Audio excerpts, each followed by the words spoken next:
ওনার মামা গালাঘাটি ওনার অফিসে আছে আর উনি অ্যাসিস্ট্যান্ট নিচ্ছে। আমাদের বাসায় তো গেছিল, বাসায় যা দেখে আসছে, বাসায় দেখে এসে আমার আব্বা অসুস্থ, বাসায় পড়ে আছে, এই জন্য মনে হয় আমি টাকাটা দিচ্ছিলাম ঘরটা নেওয়ার জন্য। প্রথম জায়গায় কলের কথা বলছিল যে সরকারি কল দিব অথবা সরকারি ঘর দিব, এ বলে আমার থেকে টাকা নিয়েছিল। প্রথম অবস্থা নিয়েছিল 35,000 ট্যাম্পের উপর সই করা, আর তারপরে ফোনের টাকার কথা বলে টাকা নিছে ধরে মনে করেন যে 1 লাখ আমার মায়ের থেকে নিছে, আমার ননদের থেকে নিছে, আমার শাশুড়ির থেকে নিছে। আমার এই উপজেলাও নিয়ে গেছিল 2-3 দিন, মনে করেন কল দিব, ঘর দিব, এরকম ভাবে প্রতিবন্ধী ভাতা দিব, এরকম ভাবে নানান কৌশলে আমাদের টাকা নিচ্ছে। আমরা বুঝতে পারিনি, তাই ওরকম করেছে আমাদের সাথে। উপজেলা আমাদের মেলা দিন নিয়ে গেছে, কিন্তু আমরা লোক পাইনি যায়। আছে আপনি দেরি করে ফেলাইছে, আসেন না, এরকম করে মেলা অজুহাত দেখাইছে, দেখা আর যায় নাই।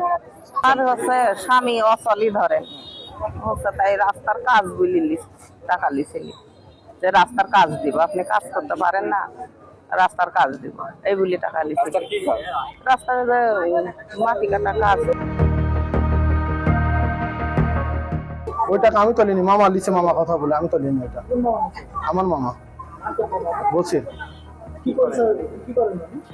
উনি দর্জির কাম করে বাসায়, সরকারি কল দিতে চাইছিল উনি, তাই বলছে। আমার মামা লিছে, সেই আদরিক না পায় আমাকে এখানে আটক করছে। আমরা পুলিশ নিয়ে আসছি, অভিযোগ পেলে আমরা ব্যবস্থা নিব। আর এমনি তো আমরা তাকে গ্রেফতার করে নিয়ে আসছি। তার বিরুদ্ধে এখন যাচাই বাছাই করা হচ্ছে, নাম ঠিকানা সহ তার বিস্তারিত বিষয় আমরা যাচাই বাছাই করতেছি।